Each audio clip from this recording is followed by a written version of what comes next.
필리핀에를 갔는데 필리핀의 그 공항에 내리니까 이상한 광경을 봤어요.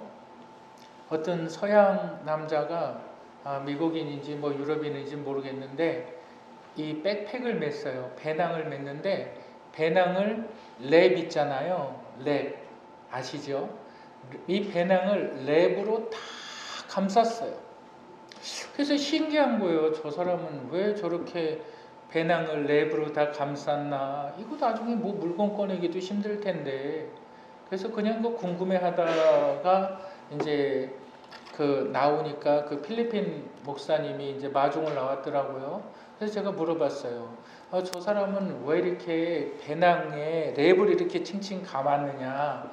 그러니까 그 필리핀 목사님이 하는 말이 뭐라 그러냐면 저렇게 해야 안전하다 그래요. 저렇게 해야 안전하대요. 그게 무슨 말이냐?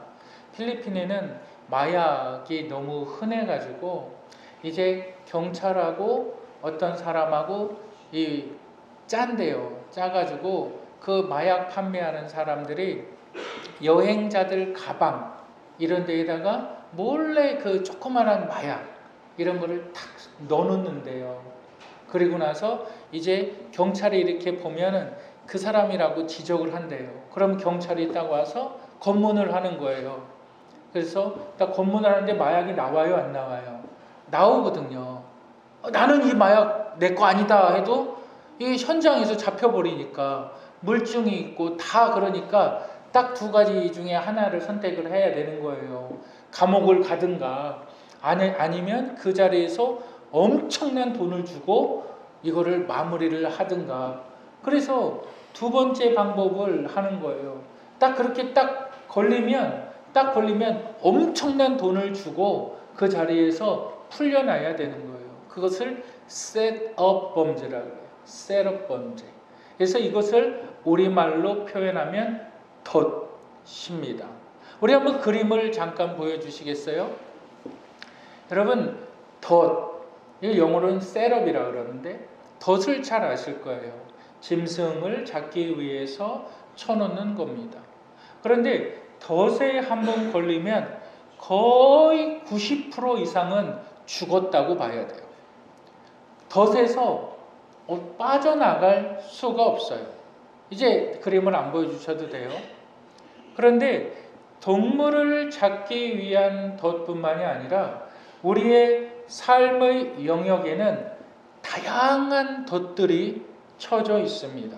오늘 우리가 읽은 본문은 이 덫에 대해서 이야기하고 있어요.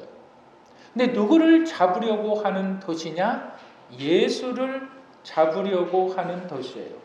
그런데 예수님께서 그 덫에 걸리시느냐? 아니요, 걸리지 않으세요.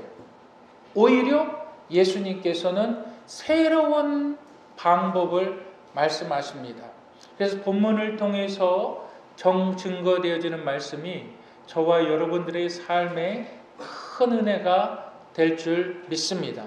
우리 함께 나눌 말씀의 제목은 덫입니다. 네, 그림 안 보여주셔도 돼요. 덫입니다. 네, 이 덫에서 우리가 기억해야 하는 첫 번째가 있는데 우리 한번 따라 하시겠습니다. 내 삶에 덫이 쳐져 있다. 항상 기억해야만 됩니다. 내 삶에는 덫이 놓여져 있다. 내 삶에는 덫이 놓여져 있다. 이것을 여러분들 항상 잊지 말고 기억하시길 바랍니다. 본문은 이렇게 시작이 됩니다. 여러분 8장의 모습을 한번 상상해 보시기 바랍니다. 많은 사람들이 서기관들과 바리새인들이 이들은 종교 지도자들이거든요. 그런데 서기관들과 바리새인들은 어떠한 지도자냐면 법조인들이에요. 오늘날로 이야기하면 유대의 법을 세워서 법에 따라서 종교법에 따라서 당신은 이 법을 어겼으니까 당신은 죄인이야. 당신은 이 법을 어기지 않았으니까 당신은 의인이야. 서기관들과 바리새인들은 한마디로 법을 지키는 종교인들이에요. 이 사람들이 한 여자를 데리고 와요. 한 여자에게 손가락질하면서 많은 사람들이 이 여자를 몰고 옵니다. 그런데 이 몰고 올 때에 누구에게 몰고 오느냐? 예수에게 몰고 오는 거예요. 예수에게 몰고 와서 뭐라고 말합니까? 우리 한번 3절과 4절을 한번 읽어보겠습니다. 3절과 4절을 읽겠습니다. 시작.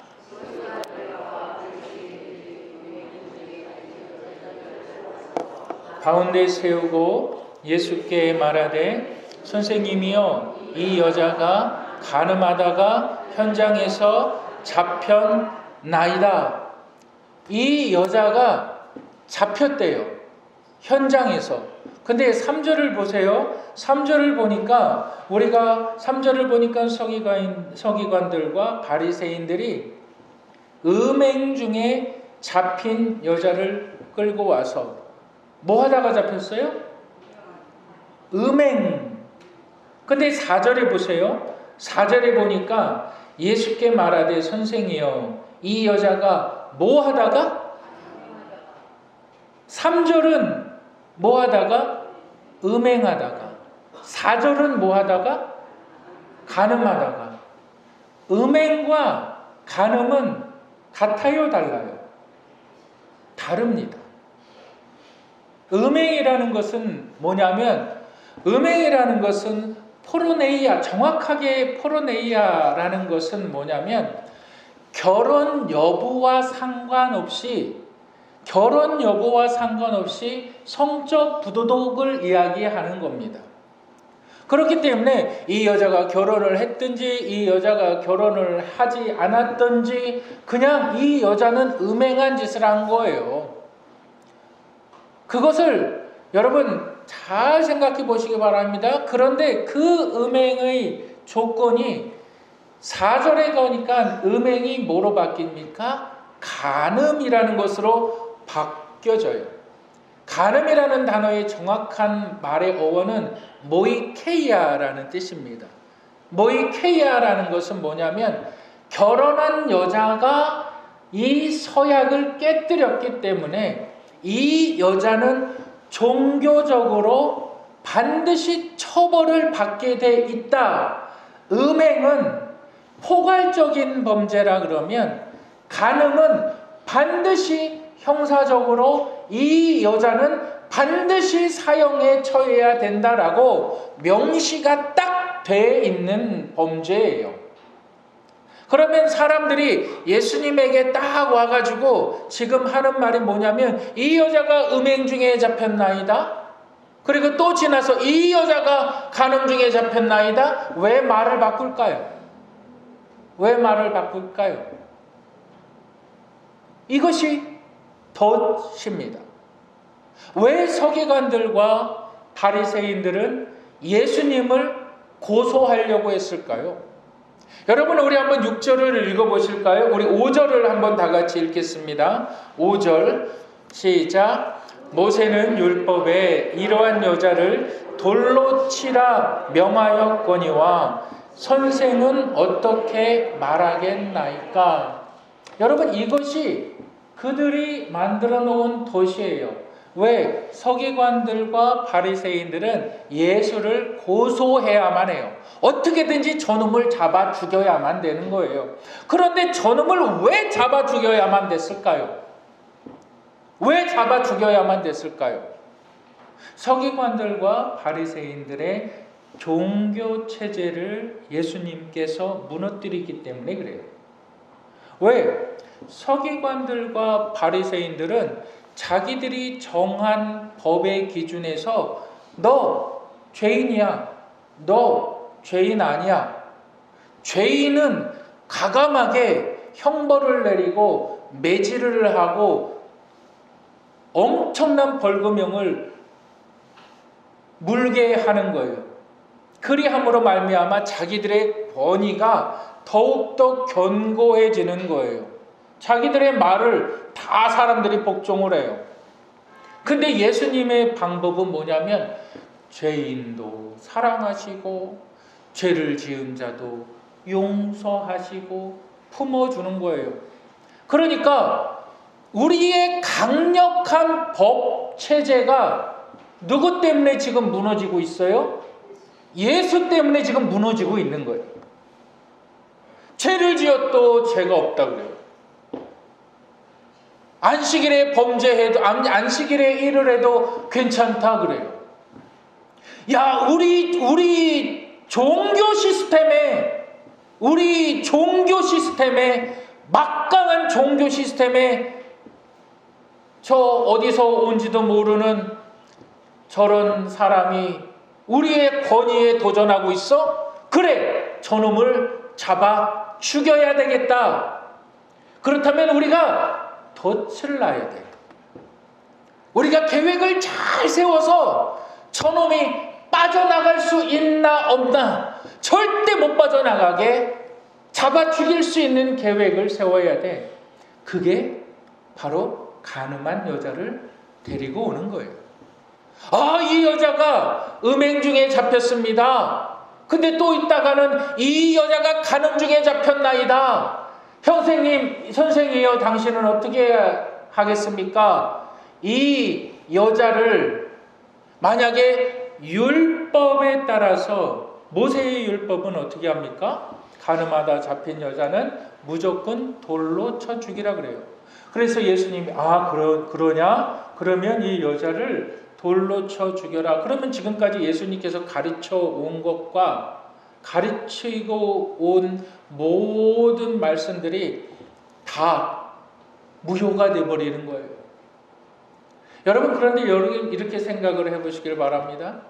아, 그래? 모세의 법에 따라서 저 여자를 죽여라. 그러면 이 당시에는 이스라엘이 로마의 식민지에 있었기 때문에 사람을 죽일 권한을 명할 수 있는 사람들은 로마 총독의 권한밖에 없었어요. 유대인들은 사형을 내릴 수가 없었어요. 자, 죽이라! 그러면 로마법을 어기는 것이고, 살리라! 그러면 유대법을 어기는 것이고, 어떻게 될까요? 진퇴양난. 이러지도 못하고 저러지도 못하는 것. 꼼짝없이 예수님은 덫에 걸린 거예요. 여러분, 우리의 삶에 다양한 덫들이 있는 걸 아십니까? 정말 우리의 삶에 수없이 많은 덫이 있는 걸 여러분 아십니까? 어떤 사람들은 신용카드의 빚에 허덕이는 사람들이 있어요. 제가 청년들하고 이야기할 때 반드시 강조하는 것들이 있어요. 신용카드 쓰지 마라. 왜 그럴까요? 신용카드는 내가 지금 쓰는 건 미래의 수입을 지금 가져다가 땡겨 쓰는 거예요. 내가 신용카드를 쓰면 나는 내가 지금은 쓸 수 있는 것 같지만 내 미래에는 그것이 마이너스예요. 그런데 신용카드 회사들은 어떻게 합니까? 리볼빙 하십시오. 최소 금액만 갚으십시오. 신용카드 하면 포인트를 이렇게 많이 줍니다. 신용카드 잘 쓰면 이렇게 이점이 많습니다. 신용점수도 많이 올라갑니다. 여러분, 신용점수를 여러분들이 100점을 받는다 그래도 여러분들의 신용으로 은행 가서 빌릴 수 있는 돈은 딱 제한되어 있어요. 그런데 내가 이 신용카드 한 번 잘못 쓰면 어떻게 되는지 아십니까? 한 번 연체되고, 두 번 연체되고, 세 번 연체되면 어떻게 되는지 아세요? 모든 1금융권에서 저 사람 계좌를 다 묶어버려요. 그걸 회복하는데 몇 년이 걸리는 줄 아세요? 5년이 걸려요. 5년이 걸려요. 그럼 그 사람은 어떻게 될까요? 신용불량자가 되어버려요. 신용불량자가 돼요. 내 모든 벌어오는 돈은 다 거기다가 빚을 갚는 데에 쏟아버려야 돼요. 그런 사람이 무슨 삶의 기쁨이 있어요? 내가 열심히 일하면 정말 이것이 돈이 좀 모여지고 내가 이것을 어떠한 내가 원하는 것을 좀 구입도 하고 좀 이런 바람이나 희망이 있어야지. 근데 내 삶에 모든 들어오는 돈들이 다 들어오기도 전에 빚으로 다 나가버려. 당신은 마이너스 얼마입니다. 이제 앞으로 갚아야 될 돈이 얼마입니다. 그런 삶이 무슨 기쁨이 있겠어요? 무슨 감사가 있겠어요? 무슨 즐거움이 있겠어요? 어떤 생각을 할까요? 어떻게 하면 한탕벌이에서 모든 걸 다 갚아버리고 어떻게 하면 큰 거 한 방 노려서 만회해볼까? 여러분, 또한 우리의 삶에 금융 카드뿐만이 아니라 여러분은 우리의 삶에는 얼마나 다양한 욕심의 덕, 사치의 덕, 여러분 그런 것들이 놓여 있는 줄 아십니까? 어떤 사람이 주식을 해요. 누가 주식을 해서 돈을 벌었다. 묻지도 않고 따지지도 않고 돈 벌었다고 하니까 그 주식에 사요. 유튜브나 이런 데 보면 항상 이 종목을 꼭 사야만 됩니다. 이 종목을 꼭 사야만 됩니다. 근데 꼭 따라오는 말이 있어요. 여러분 그게 무슨 말인지 아세요? 날짜를 딱 제한해 둬요. 이때까지 안 사면 땅을 치고 후회합니다. 그럼 사람이 어떻게 돼요? 초조하잖아요. 그래. 인생 뭐 있어? 한 방이야. 한번 올인해보자. 올인을 해요. 올인하는 순간부터 이제 마이너스. 그러면 또 그거를 계속 메꾸려고 노력을 하지요. 여러분, 범죄의 덫은 얼마나 많이 있는가요? 제가 꼭 저희 아이들한테 그 이야기하는 것 중에 하나가 뭐냐면 11시 이후에는 돌아다니지 마라. 11시 이후에 밖에 있으면 그냥 범죄에 노출된다고 생각을 해야 돼요. 여러분 정말 그렇습니다. 11시 이후에 밖에서 돌아다닌다? 그러면 정말 범죄에 노출이 돼서 예기치 않은 어려운 일들을 당할 확률이 굉장히 높아져요. 될 수 있으면 빨리 모임을 갖고 집으로 돌아가야 돼요. 범죄의 덫이 얼마나 많은 줄 아십니까? 보이스피싱은 어떤가요?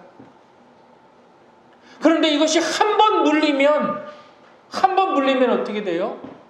엄청난 고통을 당해요. 나만 고통당하는 게 아니에요. 내 주변에 있는 사람들도 전부 고통 가운데 빠뜨리게 되는 겁니다. 지금 예수님께서 이 덫에 딱 걸린 거예요. 그럼 예수님은 어떻게 이 방법을 해결하셨을까요? 여러분, 우리 한번 따라 하시겠습니다. 우리가 덫에서 기억해야 되는 것, 우리 한번 따라 하시겠습니다. 숨 고르기. 내가 덫에 딱 걸렸다. 내가 덫에 딱 걸렸다. 그럼 어떻게 해야 됩니까? 숨 고르기. 여러분 한번 보시기를 바랍니다. 본문에서 이제 6절에서 우리 한번 다 같이 6절을 한번 읽어보실까요? 6절 다 같이 읽겠습니다. 시작. 그들이 이렇게 말하면 고발할 조건을 얻고자 하여 예수를 시험함이러라. 예수께서 몸을 굽히사 손가락으로 땅에 쓰시니. 이제 예수를 고소할 사람들이 이 여자와 함께 예수 주위에 모였을 때에 당신은 어떻게 하겠습니까? 이 여자는 분명히 죄를 지었는데 이 여자를 죽이라 하겠습니까? 그러면 당신은 로마법을 어기게 됩니다. 이 여자를 살리라 하겠습니까? 그럼 당신은 유대법을 어기게 됩니다. 당신은 어떻게 할 겁니까? 분명히 이 여자는 죄를 지었는데. 여러분 이것을 한번 생각해 보시기 바랍니다. 상상해 보시기 바랍니다. 모든 사람들이 지금 흥분돼 있어요. 업셋돼 있어요. 야, 저 여자! 죽여야 되는 여자, 사람들이 막 군중 심리로 이제 몰고 왔다는 거예요. 그 가운데 예수님께서 땅에 내시고 무언가 쓰세요.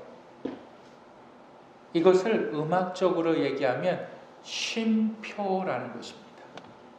우리가 축구 경기를 할 때 여러분 보세요. 상대방 팀이 막 승승장구 막 이기고 있어요. 막 골을 잡을 때마다 막 그냥 슛을 하면 그냥 다 골인이 돼요. 그랬을 때 지고 있는 상대편 감독이 작전 타임을 딱 부릅니다. 왜 작전 타임을 부를까요? 그 흐름을 깨기 위해서.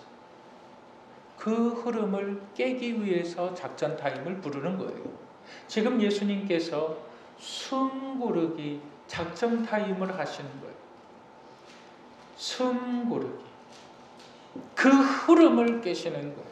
여러분은 우리의 삶에 무언가 잘못되었을 때 반드시 숨 고르기가 필요합니다. 내 숨 고르기는 무엇일까요? 왜 나는 덫에 빠졌을까? 무엇이 내가 덫에 빠지게 만들었을까? 나의 사치일까? 나의 교만일까? 무엇이 나를 덫에 빠지게 만들었을까? 내가 어떠한 사람인가? 내가 덫에 빠질 사람인가? 내 자신을 돌아보는 거예요. 내 자신을 돌아보는 거예요. 이 숨고르기를 통해서 우리 주님께서는 두 종류의 사람들의 삶의 방향을 바꾸십니다. 첫째는 누구의 방향을 바꾸시느냐? 바로 군중들의 방향을 바꾸십니다. 당신은 이 여자에 대해서 어떻게 말하겠습니까? 조용히 땅에 그들을 진정시키시고 땅에 무언가를 쓰시면서 이렇게 말씀하세요. 너희 중에 죄 없는 자가 먼저 돌로 치라. 여러분, 그 범죄 심리학에서 리드 기법이라는 것이 있어요. 어떠한 피의자가, 죄를 지은 피의자가 자기의 죄에 대해서 잘 고백하지 않아요. 그랬을 때에 이 범죄 조사하는 형사가 이렇게 물어요. 네가 그렇게 폭력을 행한 건 사실 너가 잘못이 아니야. 그 사람들이 너를 약올렸잖아.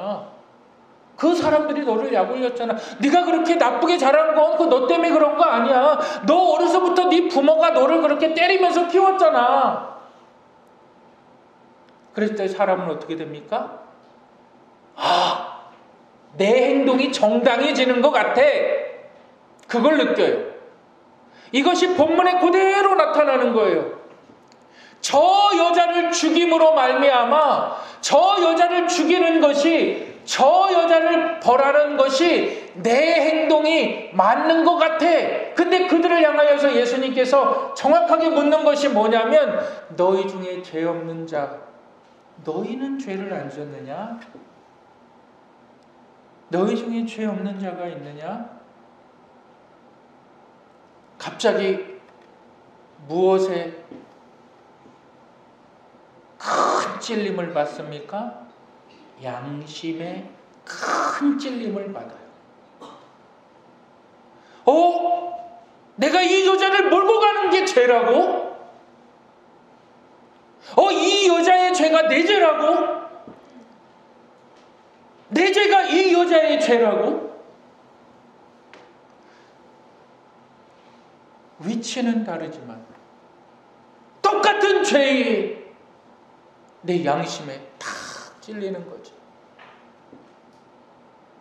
여러분, 성령의 역사를 구약에서는 양심의 변화라고 이야기했고, 신약에서는 양심의 변화를 성령의 역사라고 말하고 있습니다.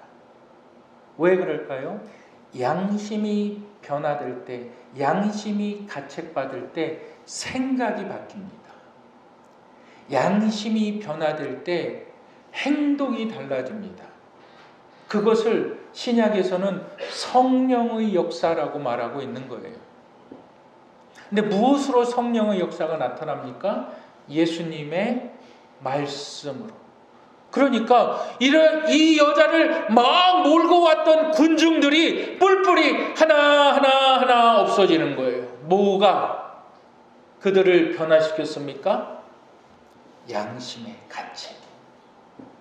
무엇이 그들을 변화시켰습니까? 예수님의 말씀이. 그리고 나서 또 한 사람이 변화가 됩니다.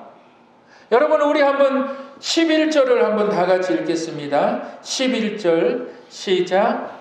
대답하되 주여 없나이다. 예수께서 이르시되 나도 너를 정죄하지 아니하노니 가서 다시는 죄를 범하지 말라. 이 말이 무슨 말일까요? 너희의 삶의 방향을 바꿔라. 한번 따라 하실까요? 삶의 방향을 바꿔라. 다시는 죄를 짓지 말라라는 말이 뭘까요? 너의 삶을 그대로 유지하면 너는 똑같이 이 자리에 또 끌려와. 삶의 방향을 바꿔라. 어떻게 삶의 방향을 바꿀 수가 있을까요? 어떻게 내가 카드빚 때문에 맨날 마이너스고, 내가 맨날 일하는 것이 힘들고 어렵고, 그 사람의 삶의 방향을 바꾸는 건 뭘까요? 카드를 잘라 버리는 거예요. 힘들겠지요. 어렵겠지요. 없애버리는 거예요. 내 삶에 덫이 쳐져 있어요. 내가 이 덫 가운데 빠져서 고통당하고 있어요. 어떻게 헤어날 거예요? 수없이 많은 덫이 놓여져 있어요. 방향을 바꿔야죠. 그렇게 살지 말아야지요. 그렇게 살다가 덫에 빠졌으면 그렇게 살지 말아야지요. 너가 죄인으로서 너가 이 사람들에게 끌려왔으면 끌려오지 않는 삶을 살아라, 이 말이에요. 그리고 나서 우리 주님 하시는 말씀이 이거예요. 나도 너를 정죄하지 않겠다. 이 세상에 우리를 정죄할 수 있는 사람은 단 한 사람, 예수 그리스도. 그러나 그분이 정죄하지 않으신대요.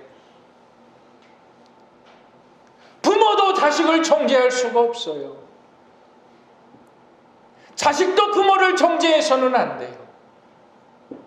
어떠한 잘못이 있다고요? 정죄해서는 안 돼요. 누구도 정죄받을 사람들이 없어요.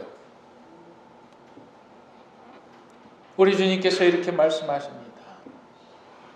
나도 너를 정죄하지 아니하노니 이제는 그러한 덫에 걸리지 말아라. 그렇다면 어떻게 우리가 이 덫에서 헤어나올 수가 있고 덫에 걸리지 않을 수가 있습니까? 너희 중에 죄 없는 자가 먼저 돌로 치라. 무슨 말씀일까요? 예수 그리스도의 말씀.